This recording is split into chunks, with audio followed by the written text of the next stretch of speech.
Ya, aksi penyusupan yang dilakukan Mario Steven Ambarita sangat mengejutkan dunia penerbangan tanah air. Sebab insiden ini menunjukkan lemahnya pengamanan di bandara sebagai salah satu objek vital negara. Tanpa diketahui petugas keamanan bandara, Mario berhasil masuk ke jalur runway melalui kawasan kargo di Bandara Sultan Syarif Qasim II.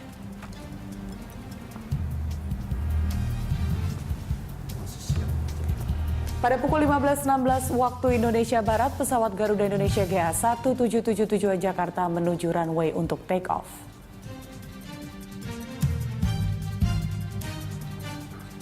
Melihat pesawat berhenti, Mario langsung berlari menuju pesawat Garuda Indonesia GA177.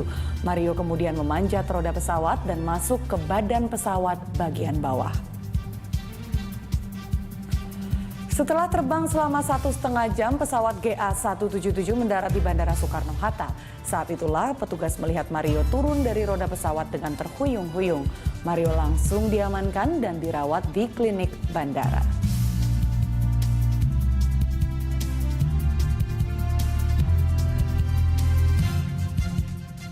Ya, kembali kita lanjutkan dialog. Saya kembali kepada Pak Barata melalui sambungan telepon. Pak Barata, tadi Anda menyebutkan memang harusnya ada pihak yang bertanggung jawab.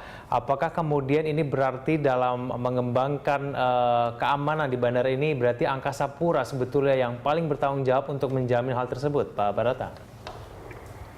Baik, jadi begini Pak, semua di dalam kebijakan Kementerian Perhubungan, di dalam adanya satu kejadian insiden atau eksiden atau apa segala macam, itu harus ada pihak yang bertanggung jawab. Dalam hal ini pihak yang bertanggung jawab paling di depan atau yang secara nyata ada itu adalah dari pihak bandara. Karena kalau dari sisi airline itu tanggung jawab sekitar apron ya. Kalau yang dari airline itu keamanannya juga ada di pihak airline gitu ya. Tapi kalau sudah pada sisi di luar apron itu mungkin tanggung jawabnya ada di bandara, pihak Angkasa Pura ya, kira-kira itu. Baik Pak Barata, kemudian kalau menurut Anda ini kesulitannya apa sih kemudian kita kenapa masih banyak bandara di Indonesia yang belum memenuhi standar keamanan? Ini kendalanya di mana? Karena ini kan kita bicara begitu banyak orang yang bisa melintas nih, kadang-kadang ada pelanggaran seperti itu. Bagaimana Pak Barata? Bandara ini kan ada beberapa bandara di Indonesia, masih ada bandara yang kecil-kecil, bahkan ada yang belum dipagar, bahkan ada kita tahu lah bahwa ada yang cuma airstrip saja, ya kan. Kalau kita bicara bandara di Indonesia udah ada ratusan ya yang tersebar di seluruh Indonesia. Ada yang kecil-kecil, ada yang sudah dalam bentuk pengawasan di UPT, ada yang sudah dalam bentuk pengawasan di dalam Perum.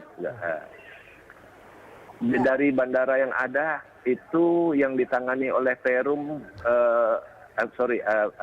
Angkasa Pura, ya, bukan Perum, maksudnya Angkasa Pura. Itu ada 26, 13 pada Angkasa Pura 1 dan 13 pada Angkasa Pura 2. Itu bandara. Selebihnya adalah bandara-bandara yang masih ditangani UPT. Jumlahnya sekitar 400-an kira-kira seperti itu. Kita dalam tahap yang saat ini sudah menangani beberapa bandara yang kita sesuaikan dengan ketentuan secara internasional yang ada. Di bandara SSK ini termasuk salah satu bandara yang ditangani oleh Angkasa Pura II. Secara umum mungkin ya kan ketentuan-ketentuan yang diatur dalam ICAO itu seperti pemagaran area bandara itu sudah dilakukan. Kemudian dilakukan juga pengawasan, intensitas pengawasan juga sudah dilakukan. Ya memang kalau ditanya bahwa itu ada celah hingga sampai terjadi seperti ini, kita harus akui bahwa berarti pengawasan dan pengawasan di bandara itu masih belum sempurna atau belum memadai, kira-kira seperti itu. Dan inilah yang menjadi bagian yang bukan hanya tertuju kepada bandara SSK saja, tapi kejadian seperti ini harus ditarik hikmah bagi semua bandara secara keseluruhan, secara umum. Kira-kira seperti itu kondisinya.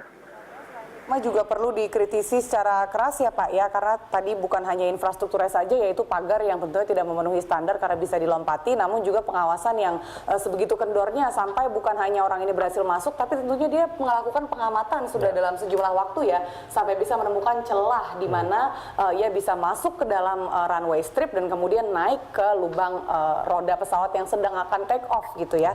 Lantas kira-kira Angkasa Pura II ini sebagai penyelenggaranya ya gitu ya Pak ya, dan Bandara SSK 1 dari 13 bandara yang dihandle oleh Angkasa Pura akan diberikan sanksi seperti apa supaya tidak terjadi lagi kejadian seperti ini baik di Bandara Pekanbaru maupun 12 bandara lainnya yang dihandle oleh AP2, Pak Barata? Ya, pimpinan atau GM-nya yang bersangkutan sudah dilakukan satu penindakan oleh pihak Angkasa Pura II kayaknya. Oke, baik, diharapkan tidak hanya dirotasi begitu Pak ya, tapi juga dilakukan teknik pencegahan begitu mungkin dari Kemenhub ya, Pak Barata. Saya kembali dulu ke Pak Bayu. Pak Bayu, mungkin Anda bisa bercerita dulu sedikit, sebetulnya seberapa merugikannya ini? Kita mengingat sebagian besar bandara di Indonesia ini tidak memenuhi standar keamanan, seberapa besar ini merugikan dari maskapai penerbangan sebetulnya? Baik, pertama bagi maskapai tentunya pertama ada potensi hazard tadi ya, membahayakan kan. Kalau orangnya cuma naik di roda pesawat sih risiko bagi orangnya, tapi kalau dia meletakkan sesuatu, benda bahkan batu aja masuk ke mesin pesawat sudah habis kita ya. Jadi bagi keamanan maskapai tentu sangat berkepentingan sekali.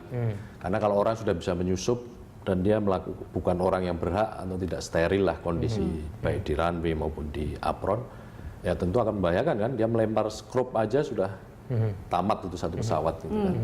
Terus yang kedua dengan security level yang tidak mengembirakan atau di bawah, tentunya bagi maskapai akan membayar premium yang lebih tinggi untuk asuransi. Ya karena ada risiko yang lebih tinggi, wajar kan kalau asuransi kan. Apakah kejadian ini bisa memicu hal itu, kenaikan bisa premi? Saja, ya bisa saja, bisa saja terjadi karena kalau dari pihak insuran melihat profil security level bandara di Indonesia rendah, ya dia bisa meminta yang lebih tinggi juga kan, bisa terjadi. Artinya kejadian ini istilahnya bisa menjadikan aviasi kita momok ya di mata internasional? Iya, ya benar, setuju dengan itu. Dan yang terakhir bagi maskapai tentu juga karena kita kan juga nggak mau menanggung risiko security level yang rendah, kita akan meng-hire AFSEC yang lebih banyak jadinya untuk mengawasi, yang mestinya sudah kita serahin di bandara kan. Orang kita jadi pelanggannya bandara, kita mendarat situ tentunya kan pihak bandara yang harus menyediakan AFSEC atau petugas security yang cukup dan memadai.